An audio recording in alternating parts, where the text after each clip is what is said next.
Hi, I'm Cheryl and welcome to my sewing room. I'm going to demonstrate how to make this oh so easy, very soft fleece poncho. So let's get started. The pattern that I'm using is a simplicity pattern, So Simple. The pattern number is A8494. This pattern is sold exclusively through the Walmart stores, and not all Walmarts have a fabric department. But if yours does, when you go in there, look for the Simplicity So Simple book. It's a smaller book, and in there you will find this pattern. This pattern is also filed away in the very bottom cabinet of the pattern cabinet drawer. Now, if you do not have a Walmart near you, then go to the Simplicity website to see where else you can get this. But I believe it is strictly sold through Walmart. Or use another Simplicity pattern that is similar to this poncho, because you'll still learn a lot from watching this. This is the back of the envelope. Now this pattern is a multi-size pattern. It is small, medium, and large. And here is the different size information and how much fabric you need to purchase. If you are using a plaid, you might have to purchase a little bit more, because when you work with plaid fabrics, there's a little bit of adjustment you need to make when laying out your pattern pieces. Here is the layout for your pattern pieces. It's listed on your instruction sheet. This poncho layout is using fabric that is 58 to 60 inches wide. I'm using fleece fabric, and fleece, most of your fleece is wide enough for this. Now, if you are using a plaid fleece, like I'm using, you might have to purchase maybe 1/8 of a yard more, because sometimes with the plaid, you might have to make some adjustments as to how you lay out your pattern pieces. Now, when you're laying out your pattern pieces, piece number 1 looks like it's on this fold line here, but it is not. So pull it in just a little ways from that fold line. The only piece that goes on the fold is piece number 4. This is the facing. Piece number 3 is also facing for the front. Make sure that you notice that this pattern piece is turned front side down. Your interfacing, when you're laying out your interfacing, you would lay it like this, and you're using the fusible iron on. When you fold it in half, make sure you're folding the glue side together, and there's a little texture. It's kind of bumpy on that glue side, so make sure that that is the way you do it. On all pattern pieces, you're going to see an area with these little kind of upside down V's, or it looks like an M. What these are, they're called notches. All right, now I've already cut into this pattern quite a few times, so they're usually dark lines that are there. All of your pieces have these. Those are used for matching your pieces together. So after you've cut out all your pieces, you also want to cut the notches out. Now, sometimes the pattern will indicate that you cut them out just the opposite direction. I like cutting them out this way because they're easier. Make sure you use small scissors when cutting them out. On piece number 1, you will notice little circles here. They're marked large, medium, small. That means if you're cutting out your pattern in a specific size, you need to select that one, and that is where you're going to begin your stitching on your front seam. This is the front seam along here. So whichever one you pick, you would stitch from that point all the way down to this circle here, and this is where you would stop. Also, on your pattern pieces, they're multi-size. I recommend that you use a fabric marker to highlight your cutting line. Now I cut out a size small and my line was highlighted all the way around because it's easy to get confused when you're cutting. So go ahead, lay out all your pattern pieces, pin them down, make sure you follow the arrow, and then cut everything out. And then after you've cut it all out, cut out all your notches. Now here is the fabric or the fleece that I'm going to use. I purchased this at Joann Fabrics and Crafts, and luckily for me, I got it on sale for 50% off. Now here is how you match your plaid fabric up. So here it is. Now I've had to overlap this a little bit more. I have about 1.5 inches of this piece coming out farther this way. That's because it's important to match. So I'm going to pull it back. So not only do you need to match your stripe, your plaids this way, but also this way, okay? And also the sections in it. For instance, here's the dark area is overlapping this dark area. This is a little bit lighter, so then that needs to be overlapped. So once you get it all laid out and matched all the way down the fabric, then you're ready to lay your pattern pieces down. Now as you're laying your piece, your pattern piece down, you want to lay it so that when you lay the next larger piece, this is piece number 2, when I go to lay the large piece that's labeled number 1, I need to put my notches on the same markings that I had on this piece. So here is the center back seam of piece number 2. I'm putting it right on this edge here, this white line that's in the fabric, right along there. I'm putting the notches here. There's 3 notches. I'm putting the center notch right here, right in between these 2 white lines. Okay, and I want this center seam to be very straight so that it goes right down this this stripe that's in the pattern. So when you go to lay out the other piece, you want to do the same thing. Find the center back seam, lay everything out the same way, so when you stitch all your pieces together, things will match.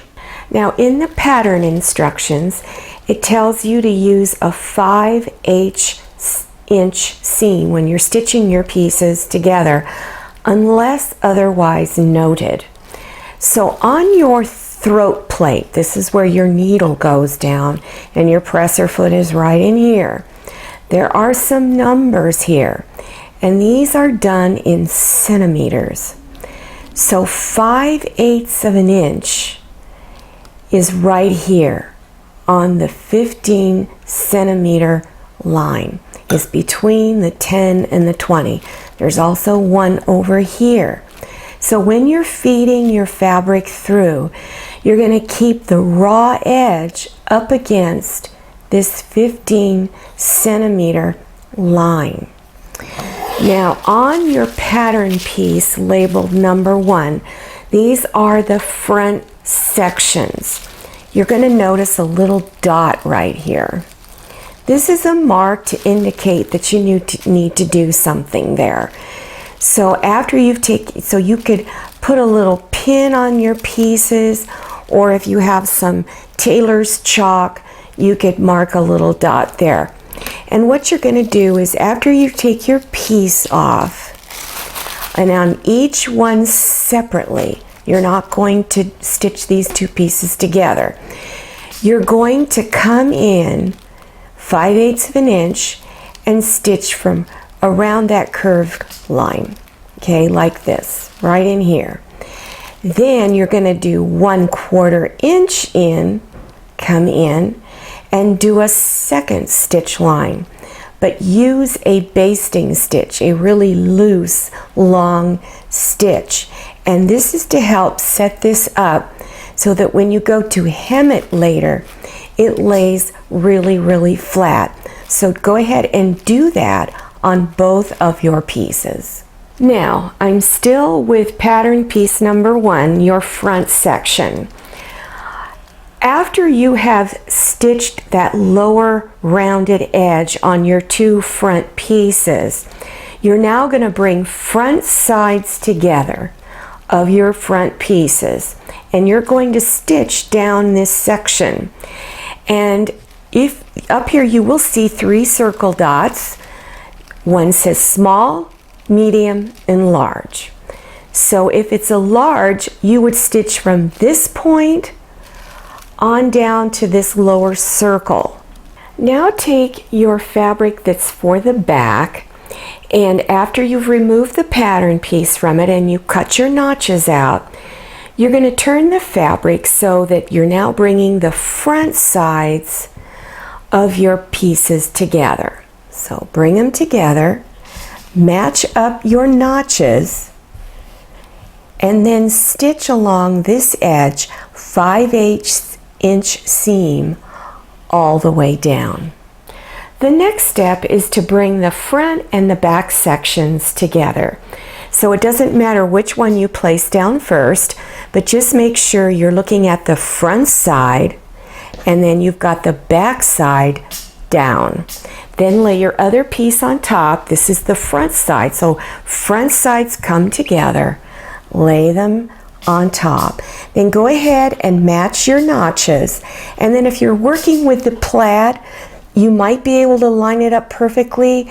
The fleece kind of stretches a little bit, so get it as close to matching as possible. Once you've got everything matched and lined up, then you're going to stitch 5/8 inch seam all the way down that side and then this side. Now take your front facing pieces and your back facing piece, and on the back side of it you're going to fuse on your interfacing. So make sure you put the glue side down on that back side and follow the manufacturer's instructions on how to fuse it on. Then on the 2 facing pieces that go in the front, you're going to bring front sides together. Okay, so put them on top and line it up. And then on your pattern piece, you will notice that there's 3 notches here. So you're going to pick whatever size you wanted to make this. So if it's large, you do your 5/8 inch seam from the large dot all the way down to the bottom. Next step is to bring the 2 facings for the back and the front together. So you're going to bring front sides together and line up your edges, and then stitch 5/8 of an inch seam here and here. Then they recommend that you fold your edges over 1/4 of an inch and stitch.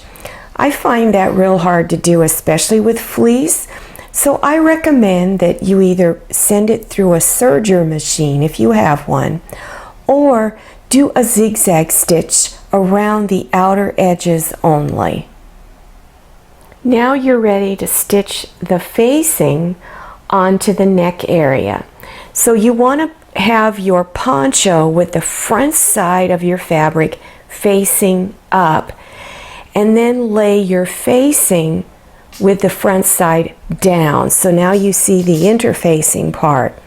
So you want to go ahead and pin the back neck area down, and make sure your seam of your poncho, which is right here on mine, make sure that that seam is open when you pin it, and then on each side make sure the seams are open here and here. Continue pinning the front neck area down. Now when you come down here to stitch, on the interfacing here, you'll see where my front seam is, where the 2 pieces are together. You have the same kind of seam on the poncho itself in the front. So you're going to pin these edges together along here. But when you stitch, you want to make sure you pull the other side away, this side here, as you stitch this side down. And you're going to stitch down to the beginning of the first seam that goes down the front. So if you're stitching along here, you're going to stop right down there. Here is the pattern instruction sheet that I think gives you a good picture of what I was just talking about. You see where this big dot is right here. This is where you stop. Okay, that's where this seam ends. So you're going to stitch down to that seam on both sides, over on this side and this side. After you've stitched the interfacing on, in the instructions it shows that you need to cut out notches, these little V-like notches all around there.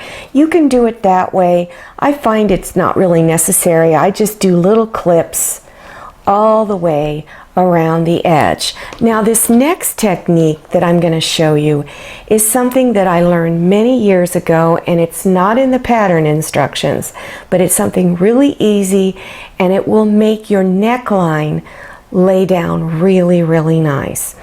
So what you're going to do is you're going to keep this seam pulled in towards the center here. Then you're going to fold the outer edge of the interfacing over it. All right? And then you're going to stitch just right along here, close to the seam, but on this side. And make sure you're pulling this into that seam, in this new stitch line that you're doing. So again, stitch on this side really close. So when you go to turn your interfacing in, or your facing I should say, it just turns really easy and looks really, really nice. The next step is to fold your interfacing inside. Then place pins around the edge to hold it down all the way around. Then you're going to stitch 1/4 inch in this way and start in the back in the center and stitch around this side here. When you get about 1/4 inch past the V here, then you're going to go down a little bit, 1/4 inch, leave your needle down, lift up your presser foot, turn your poncho, stitch across here about 3, maybe 4 stitches, lower your needle, lift up your presser foot, leave the needle down, and then turn your poncho again, and then finish stitching here, and then you stop back where you started. This stitching helps to hold the front facing and back facing from coming out on top of your poncho. Now we're ready to do the hem on the lower edge. So you want to have the back side of your poncho facing up and the front side is down against your table. Now I want to refer you to those 2 curved edges in the very center front. Now remember, they had you do 2 rows of stitching around that curve early on. They had you come in 5/8 of an inch and do a solid row of stitching, you know, about 3 or 4 inches. And then they had you do a second row of stitching 1/4 inch in, and that was a basting stitch, a really long stitch. So you want to use the longest stitch that you have there. The purpose behind that basting stitch is they want you, when it comes time to hem, they want you to fold this over. But when you fold it over, it puckers. So I'm going to show you the purpose behind this basting stitch. Now I'm going to switch to a little diagram here. that I made. Here is your raw edge of that curved area. Here is this solid row of stitching 5/8 of an inch. And then here's the basting stitch, 1/4 of an inch. So when you fold this edge over, this 5/8 inch line is your fold line. So fold it over. And then here's the ends of your threads. You would pull on those threads just a little bit at a time until this edge gathers in enough to where it is flat. Then of course go ahead and pin it down. Now I'm going to show you how I do my corners on the fleece, because the corners are an issue because they're thick and bulky. So first thing you want to do is at all your corners, take the very point of the corner and fold it in 1 1/4 inches. Okay, so use a little sewing machine gauge to measure that, and it's got to be in both directions. All right, so once you've done that, and then it helps to press it a little bit if you need that. Now take this edge and fold it over 5/8 of an inch and place a pin there to hold. Now take this side and fold it over 5/8 of an inch and pin and hold. Okay, so there is your mitered corner. Fleece does not unravel, so you really don't need to fold this edge in 1/4 of an inch. So instead of doing 2 rows of stitching like I have here, when I did this I really didn't like how it looked on my poncho. So I recommend from the raw edge, come in about 1/8 of an inch, maybe slightly less, and use that as the only row of stitching. Now you can do 2 if you like, but I think the single row of stitching looked the best. This is the front of the poncho down in the center lower section on those 2 curved edges. When you're stitching around this area right here, this is how you would stitch. As you're stitching around and you're stitching your hem, when you get a little ways past this little point here, stop and leave your needle down, lift up your presser foot, turn the poncho and stitch across. Then stop, leave your needle down, lift up the presser foot, and continue stitching around to finish up your hem. One of the things that I didn't like, and I tried it on, was this. For some reason, they made it to where it's a really long piece. And I didn't like it. I found it felt uncomfortable underneath. So I'm going to be cutting this off to where it's the same width as this. This is 2 inches, so I'm going to cut this down to 2 inches and then finish the raw edge off with a zigzag stitch. Here is the front of the poncho, and here is the back. If you liked this video, click on thumbs up. Also, click on share to share this video with your friends. And if you haven't subscribed yet, then click on that button in the lower right-hand corner of your screen. Don't forget to enter your email address. Click on the bell so you receive future email notifications about my latest video. I'll see you next time, and happy sewing.